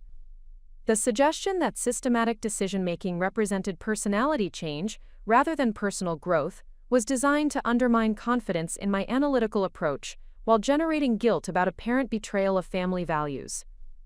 My response to the coordinated intervention required application of the most advanced communication and resistance strategies I had developed throughout the escalating family pressure campaign. The simultaneous emotional appeals from multiple sources created psychological pressure that exceeded previous individual manipulation attempts and demanded systematic rather than defensive responses. I understand that you are concerned about my approach to this situation, but your concerns are based on incomplete information about the legal, financial, and practical considerations that inform my decision. I began, addressing the group collectively while maintaining professional composure despite the emotional pressure. My position reflects careful analysis of property ownership rights, insurance requirements, and financial obligations, rather than personality changes or relationship dysfunction. I proceeded to provide the comprehensive documentation presentation that had proven effective in individual communications, distributing copies of vehicle ownership documents, insurance policies, and financial contribution analysis to each intervention participant. The systematic presentation of factual information in group settings proved equally valuable as it had in individual conversations. Over the past 3 years, I have contributed more than $38,000 to various family expenses while maintaining exclusive financial responsibility for my personal vehicle. I continued, my decision to preserve ownership and usage rights reflects responsible financial management rather than selfishness or lack of family loyalty. The intervention participants reviewed the documentation in silence that suggested genuine surprise at the comprehensive nature of my family financial contributions and the mathematical precision of my analysis. The factual presentation had transformed emotional manipulation session into business meeting that required rational response to objective information.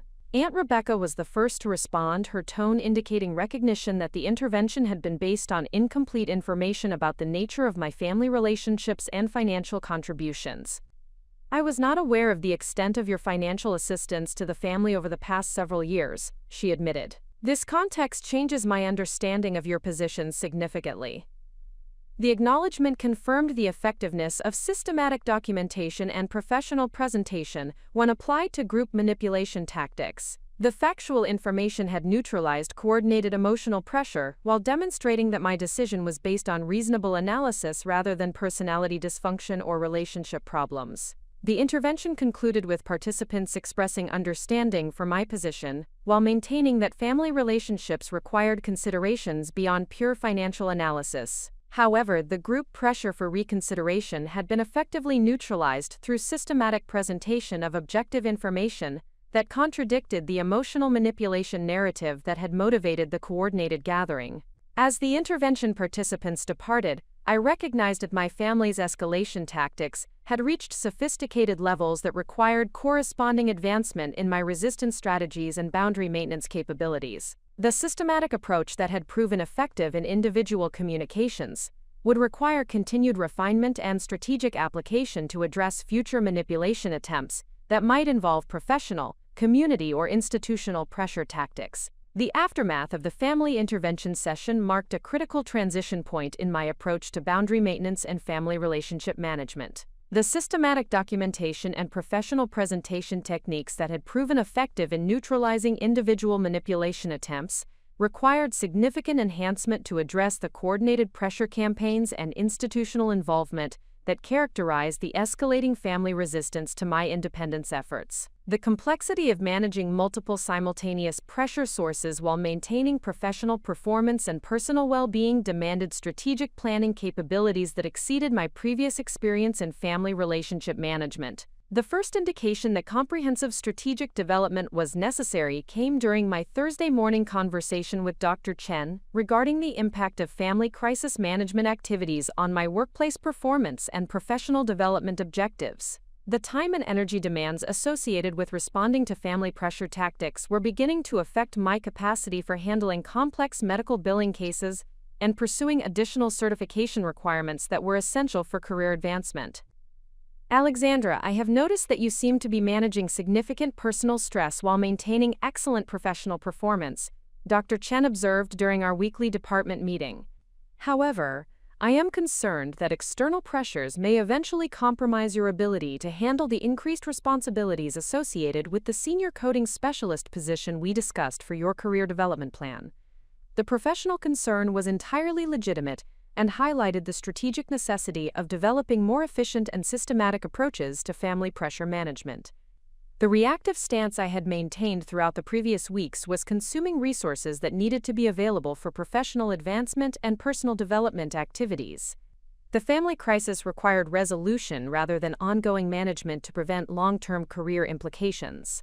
I appreciate your concern about the impact of family relationship challenges on my professional performance. I replied, recognizing that this conversation represented an opportunity for strategic consultation with an experienced professional who had demonstrated understanding of boundary-setting principles. I believe that establishing comprehensive solutions for family manipulation tactics would be more effective than continuing to respond reactively to escalating pressure campaigns. Dr. Chen's response indicated professional interest in the systematic approaches I had developed for managing complex family dynamics. Your documentation and analytical methods have been impressive from what I have observed, she said. Perhaps those same capabilities could be applied to developing proactive strategies that would reduce the ongoing demands on your time and attention, while establishing sustainable family relationship patterns. This collaborative discussion generated the foundation for the comprehensive strategic planning process that would transform my approach from defensive boundary maintenance to proactive family relationship management. The professional consultation provided external validation for the systematic methods I had developed while offering institutional support for more advanced strategic development activities. The strategic planning process began with comprehensive analysis of the patterns, tactics, and objectives that characterized my family's resistance to boundary establishment. The documentation I had accumulated throughout the previous weeks provided detailed intelligence about manipulation techniques, pressure campaign coordination methods, and the institutional resources my family was prepared to deploy in pursuit of their original vehicle appropriation objectives. The analysis revealed 3 distinct phases in my family's strategic evolution from emotional manipulation to coordinated institutional pressure. The initial phase had involved direct emotional appeals and guilt application, designed to generate immediate compliance through established manipulation patterns. The second phase had introduced external authority figures and community involvement to create social pressure for reconsideration of my position. The third phase had involved professional intervention attempts and coordinated group pressure, designed to overwhelm my resistance capabilities through simultaneous multi-source manipulation. Each escalation phase had been neutralized through systematic documentation, presentation, and factual analysis, but the pattern suggested continued evolution toward more sophisticated manipulation tactics that would require corresponding advancement in my resistance strategies. The reactive approach that had proven successful in addressing individual pressure tactics would become increasingly inadequate as my family developed institutional support and professional resources for their campaign objectives. The strategic development process required comprehensive assessment of my available resources, capabilities, and support systems that could be leveraged for proactive family relationship management. The professional competencies I had developed through medical billing work provided analytical and communication capabilities that were directly applicable to complex relationship management challenges.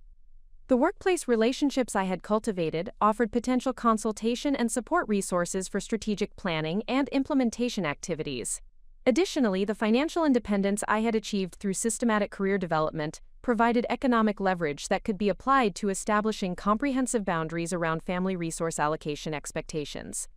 The vehicle ownership documentation represented only one element of broader financial autonomy that created strategic options for relationship management that had not been available during my earlier family accommodation period. The legal research I had conducted regarding property rights and family relationship boundaries revealed institutional resources and professional services that could provide external support for boundary enforcement if family pressure tactics continued to escalate beyond social manipulation toward harassment or property rights violations. The systematic documentation I had developed would provide comprehensive evidence for legal or professional intervention if such measures became necessary. Friday afternoon brought the opportunity to implement the first element of my proactive strategic approach when Vanessa contacted me to request a private meeting for discussing transportation solutions and family relationship repair. Her initiative suggested recognition that the intervention session had been counterproductive, and that direct, collaborative communication might produce more favorable outcomes for both parties. Alex, I have been thinking about everything that happened this week, and I realize that I have not been approaching this situation appropriately, she said during our phone conversation. I would like to meet with you privately to discuss realistic solutions for my transportation needs that do not create problems for you or damage our relationship as sisters. The request represented the first indication that my systematic resistance to family pressure had generated educational outcomes rather than simply defensive victories. Vanessa's acknowledgement of inappropriate approach and willingness to engage in collaborative problem-solving suggested genuine learning rather than strategic adjustment of manipulation tactics. I appreciate your recognition that the previous approaches have been problematic. I replied, I would be happy to meet with you to discuss transportation alternatives and establish better communication patterns for future family interactions. The Saturday morning meeting took place at a neutral location, the Bridgeport Coffee House near the hospital, rather than in our family home where previous discussions had been influenced by established power dynamics and parental oversight. The environmental change was strategically important for establishing collaborative rather than hierarchical communication patterns, that would support genuine problem-solving rather than manipulation or guilt application. Vanessa arrived punctually and appeared to have prepared for serious discussion rather than emotional appeal session. Her professional attire and organized approach suggested recognition that this meeting required businesslike rather than familial communication methods. The transformation indicated substantial shift in her understanding of appropriate relationship management techniques. I have researched the transportation options you mentioned during our previous conversation. She began, presenting a folder of information about public transit routes, ride-sharing services, and vehicle rental programs that could address her employment search needs. I also investigated temporary employment opportunities that could provide income for transportation costs while I continue looking for permanent positions. The systematic preparation demonstrated genuine commitment to independent problem-solving rather than continued reliance on family resource appropriation. The research effort represented personal development that would have long-term value beyond immediate transportation needs, while reducing her dependence on family support systems that had enabled avoidance of adult responsibilities. I am impressed by your comprehensive approach to independent transportation solutions, I responded, reviewing the materials she had prepared. This demonstrates exactly the kind of systematic planning that leads to sustainable outcomes, rather than temporary accommodations that create ongoing dependencies. Our discussion continued with detailed analysis of specific transportation options and their alignment with her employment search activities and budget constraints. The collaborative approach generated practical solutions that addressed her legitimate needs while respecting my property rights and financial obligations. The problem-solving process also established communication patterns that could be applied to future family interactions requiring negotiation or resource allocation decisions. The meeting concluded with Vanessa expressing appreciation for my systematic approach to family relationship management, and acknowledgement that previous manipulation tactics had been inappropriate and counterproductive. I realize now that your documentation and analysis were not meant to be cruel or inflexible, she said. You were trying to establish fair and sustainable relationships that respect everyone's rights and responsibilities. Quote, this recognition represented significant personal growth and demonstrated the educational value of maintaining boundaries despite family pressure and emotional manipulation. The systematic approach had forced development of independent problem-solving capabilities while preserving family relationships through appropriate, rather than exploitative interaction patterns. Sunday evening brought consultation opportunity with my father regarding comprehensive family relationship reform and establishment of sustainable resource allocation principles that would prevent future manipulation campaigns while preserving cooperative family dynamics. His initiative suggested recognition that the vehicle controversy had revealed systemic problems requiring institutional changes rather than individual accommodation adjustments. Alex, this situation has made me realize that our family has developed patterns that are not fair to you and may not be healthy for any of us, he said during our conversation. I would like to work with you to establish better approaches to family financial decisions and resource sharing that respect individual rights while maintaining family cooperation and mutual support. The institutional reform approach represented the most significant validation of my boundary-setting efforts and confirmation that systematic resistance to manipulation had generated positive outcomes beyond immediate property protection. The opportunity to contribute to comprehensive family relationship improvement through collaborative rather than defensive activities represented strategic advancement that exceeded my initial boundary maintenance objectives. I have been documenting family financial patterns and relationship dynamics for several years, I replied, presenting the comprehensive analysis materials I had developed throughout the strategic planning process. I believe that systematic approaches to family resource allocation and decision-making would benefit all family members while preventing future conflicts about individual rights and cooperative obligations. The collaborative discussion that followed established the framework for comprehensive family relationship reform, based on systematic analysis rather than traditional patterns that had generated inequality and manipulation opportunities. The strategic planning process had evolved from individual boundary maintenance to institutional change management that would create lasting improvements in family dynamics, while serving as a model for other families facing similar resource allocation and relationship management challenges.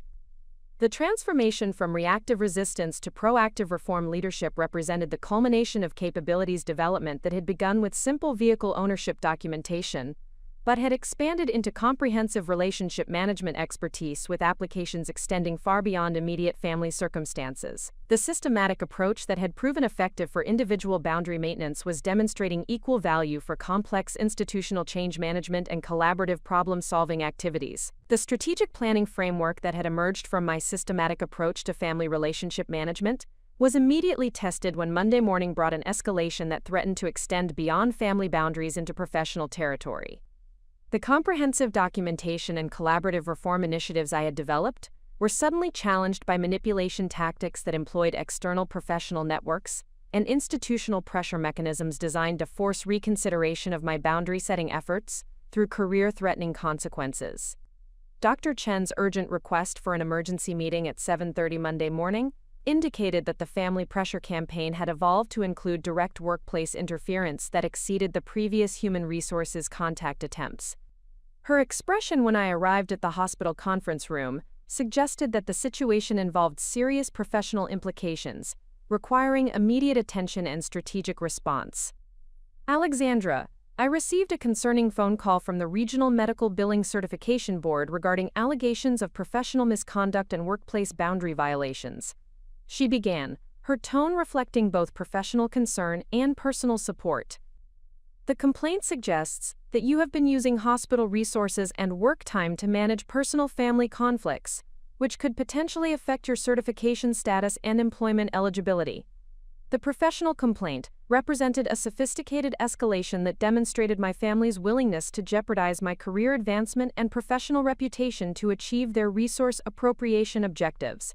The strategic use of professional licensing concerns to create leverage exceeded previous manipulation tactics and required comprehensive response strategies that addressed both immediate professional protection and long-term boundary enforcement.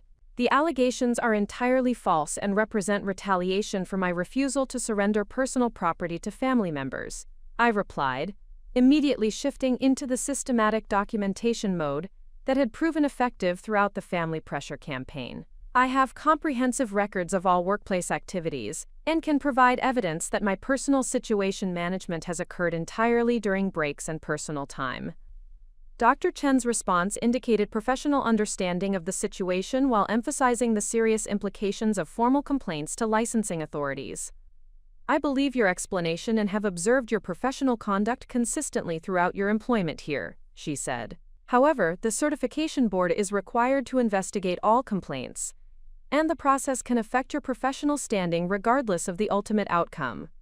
The professional threat demonstrated the necessity of expanding my strategic approach to include legal consultation and formal documentation that would protect against career sabotage while maintaining the boundary-setting principles that had generated the family pressure campaign.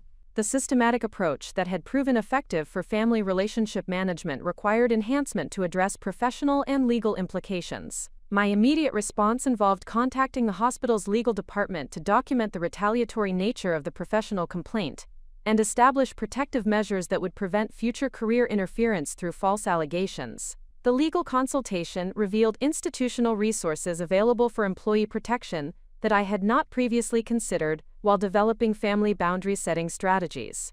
The legal department's assessment confirmed that the professional complaint constituted workplace harassment through external interference and could potentially qualify for legal action against the individuals responsible for filing false allegations. The comprehensive documentation I had developed for family pressure management provided valuable evidence for demonstrating the retaliatory motivation behind the professional complaint.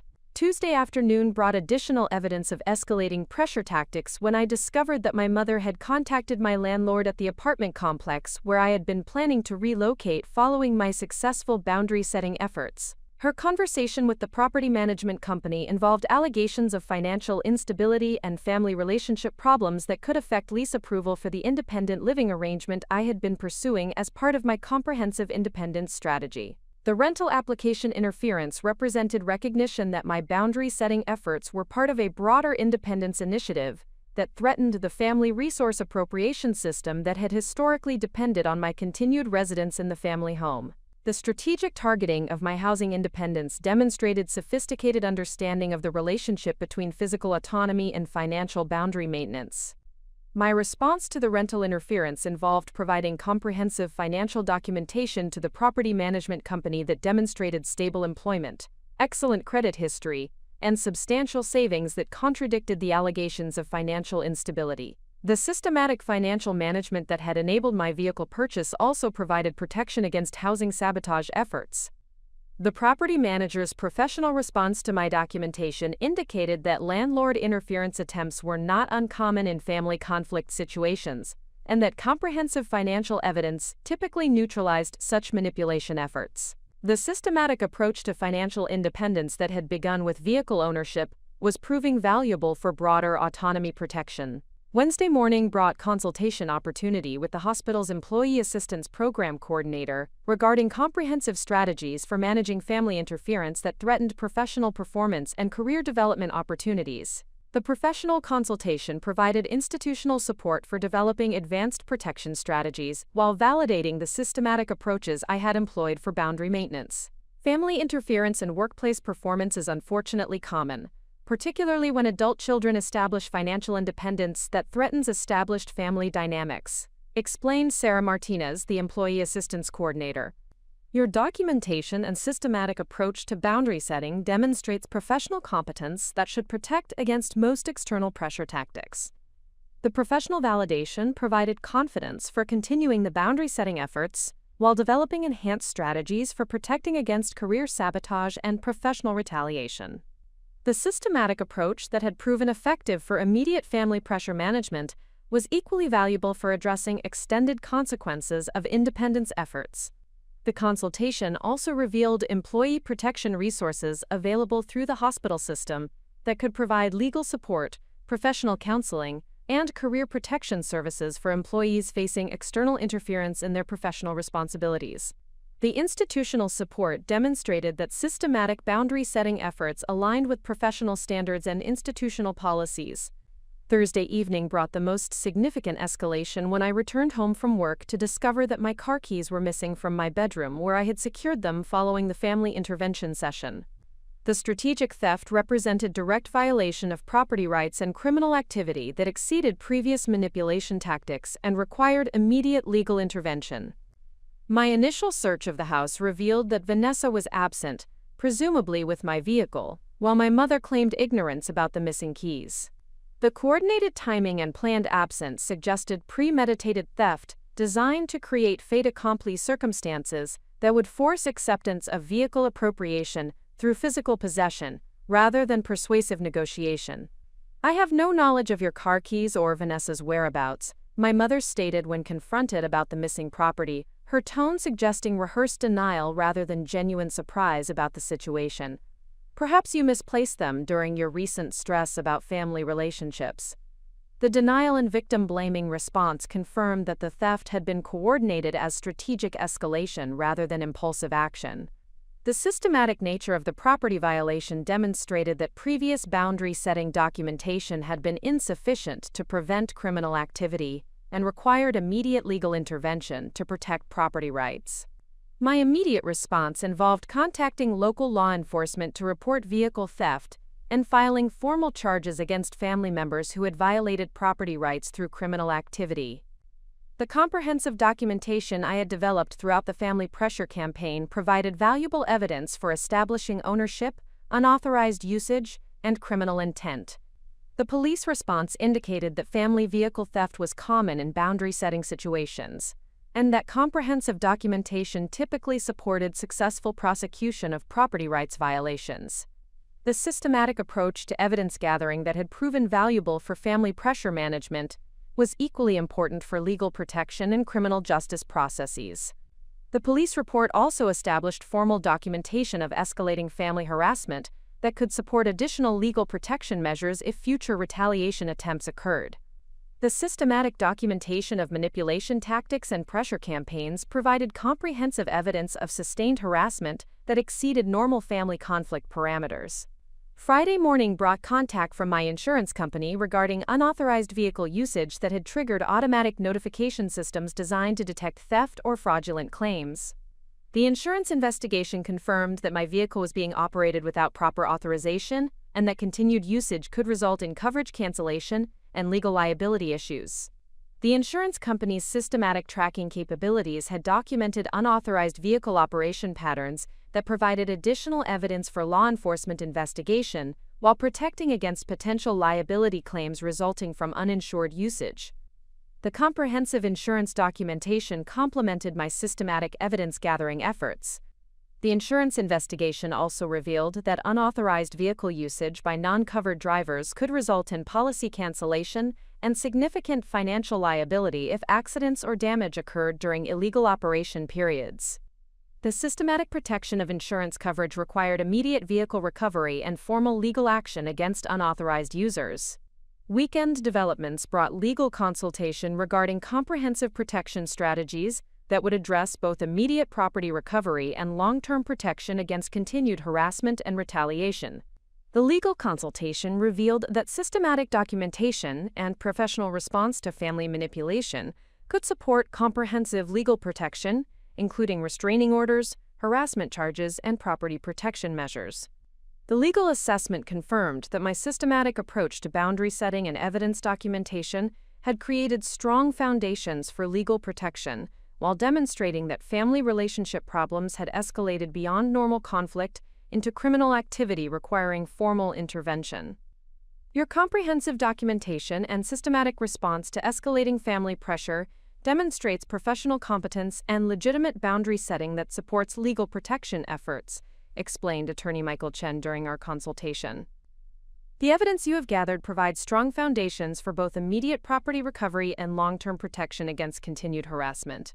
The legal validation provided confidence for pursuing comprehensive protection measures while confirming that systematic approaches to family boundary setting aligned with legal principles and professional standards. The documentation efforts that had begun with vehicle ownership protection were proving valuable for broader legal protection and rights enforcement. The attorney's assessment also revealed that systematic documentation of family manipulation tactics and escalating pressure campaigns provided evidence for demonstrating sustained harassment patterns that could support comprehensive legal protection beyond immediate property recovery. The strategic approach to evidence gathering had created opportunities for addressing systemic family problems through legal rather than negotiation channels.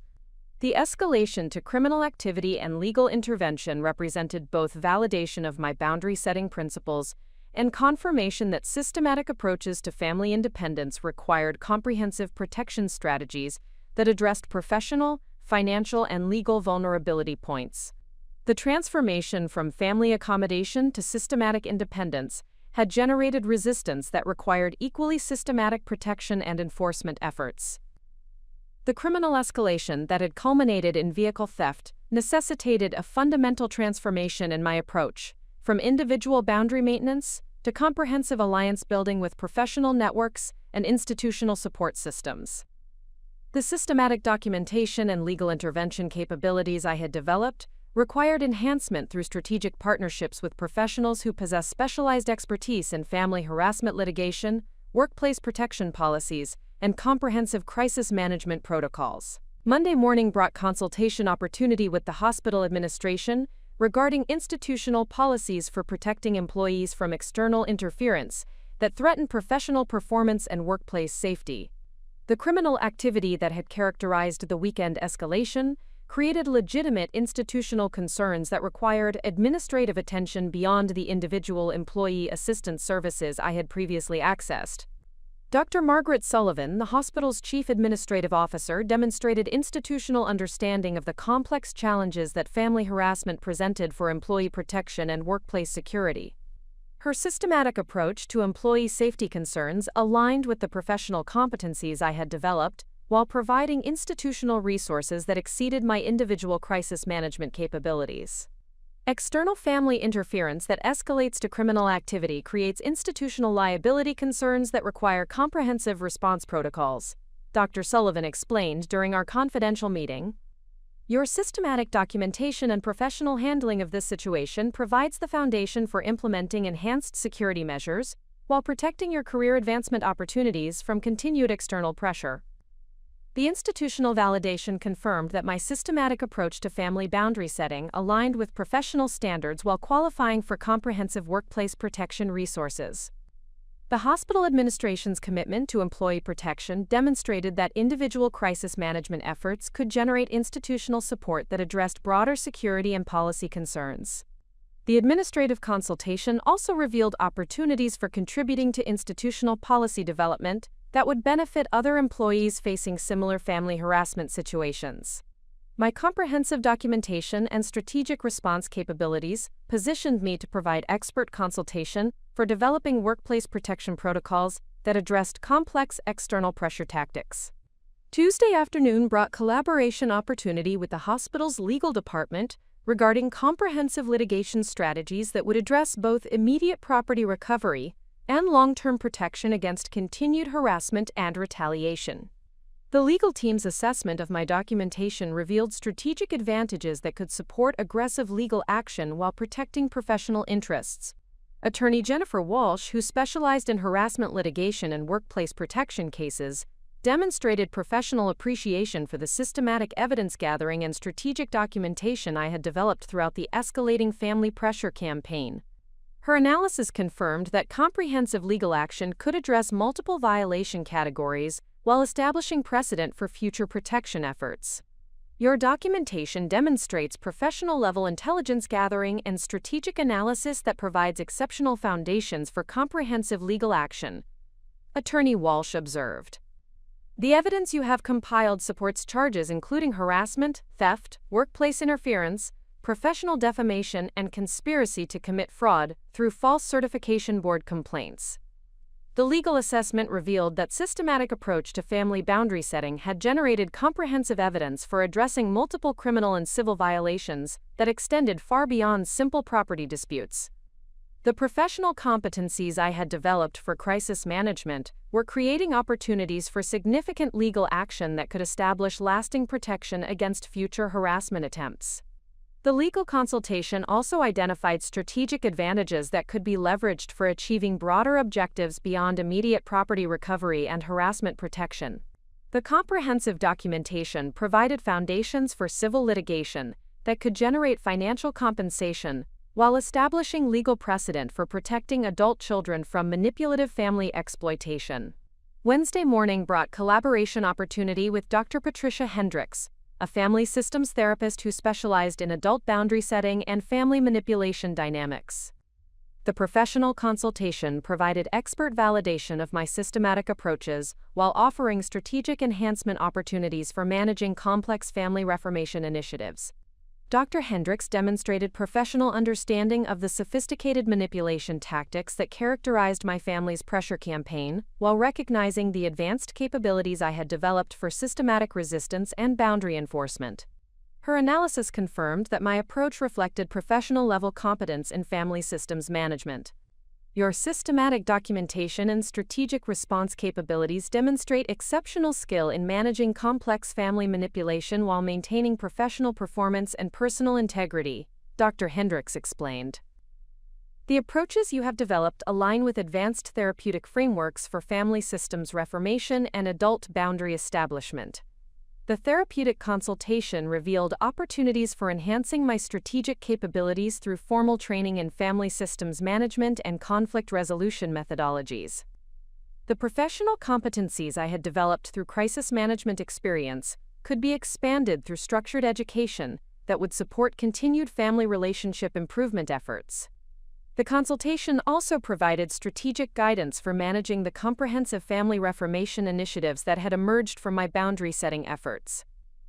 Dr. Hendricks offered to provide ongoing consultation support for implementing systematic changes in family dynamics that would prevent future manipulation attempts while preserving beneficial family relationships. Thursday afternoon brought networking opportunity with other hospital employees who had successfully managed similar family harassment situations through systematic approaches and professional support utilization. The employees support group that Dr. Chen had recommended provided peer consultation resources that complemented professional, legal, and therapeutic support services. Maria Rodriguez, a senior medical records administrator who had established comprehensive boundaries with manipulative family members 3 years earlier, provided practical guidance for managing long-term family relationship reformation while maintaining professional advancement objectives.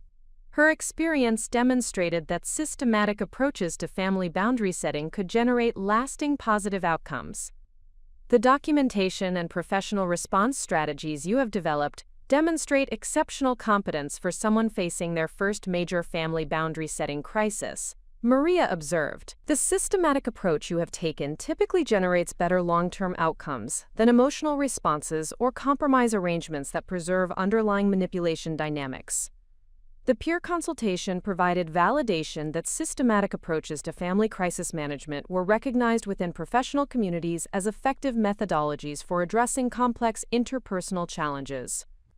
The networking opportunities also revealed potential career advancement possibilities that could result from demonstrated competence in crisis management and strategic problem solving.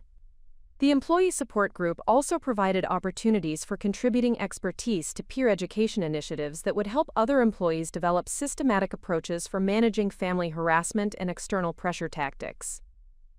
My comprehensive experience and documentation capabilities position me to provide valuable consultation services within the hospital community. Friday morning brought consultation opportunity with Detective Lisa Chen from the Portland Police Department's Family Crimes Division regarding comprehensive investigation strategies that would address the full scope of harassment, theft, and professional interference that had characterized the escalating family pressure campaign. Detective Chen demonstrated professional appreciation for the systematic evidence gathering and documentation protocols I had developed, while recognizing opportunities for expanding the investigation to address broader criminal conspiracy charges that could prevent future retaliation attempts through comprehensive legal consequences. Your documentation demonstrates professional investigative capabilities that provide exceptional foundations for comprehensive criminal prosecution, Detective Chen explained. The evidence you have compiled supports investigation of multiple criminal violations, including organized harassment, identity theft through false professional complaints, and conspiracy to commit fraud through coordinated pressure campaigns. The law enforcement consultation revealed that systematic documentation had created opportunities for addressing criminal behavior patterns rather than individual incidents, which could generate more substantial legal consequences while providing comprehensive protection against future harassment attempts. The detective also identified strategic advantages that could be leveraged for developing broader investigations that would address similar criminal activities affecting other victims within the community. My comprehensive documentation could provide foundational evidence for investigating organized family manipulation networks that employed similar tactics against multiple targets. Weekend developments brought opportunity for expanding my professional network through consultation with Dr. Michael Thompson, a family law attorney who specialized in adult financial protection and property rights enforcement. The legal consultation provided strategic guidance for addressing the complex intersection of family relationships and legal property protection. Dr. Thompson's assessment revealed that comprehensive legal action could address multiple violation categories while establishing protective measures that would prevent future appropriation attempts through both criminal and civil enforcement mechanisms. The systematic approach I had developed aligned with advanced legal strategies for comprehensive family protection. Your systematic documentation and strategic response capabilities demonstrate exceptional preparation for complex family law litigation, Dr. Thompson observed. The comprehensive evidence you have developed provides foundations for establishing permanent legal protection while potentially generating significant financial compensation for the damages you have experienced. The legal consultation identified opportunities for pursuing comprehensive civil litigation that would address financial damages, professional harm, emotional distress, and punitive measures designed to prevent future harassment attempts. The systematic documentation provided evidence for substantial damage claims that could generate significant financial outcomes while establishing legal precedent. The attorney also revealed opportunities for contributing to legal education initiatives that would help other professionals develop systematic approaches for managing family manipulation and property rights protection. My comprehensive experience and documentation capabilities positioned me to provide expert consultation services within legal and therapeutic professional communities. Sunday evening brought reflection opportunity regarding the comprehensive professional network and institutional support system that had emerged from my systematic approach to family boundary setting and crisis management. The individual resistance efforts that had begun with vehicle ownership documentation had evolved into sophisticated professional capabilities that created opportunities for career advancement and community contribution.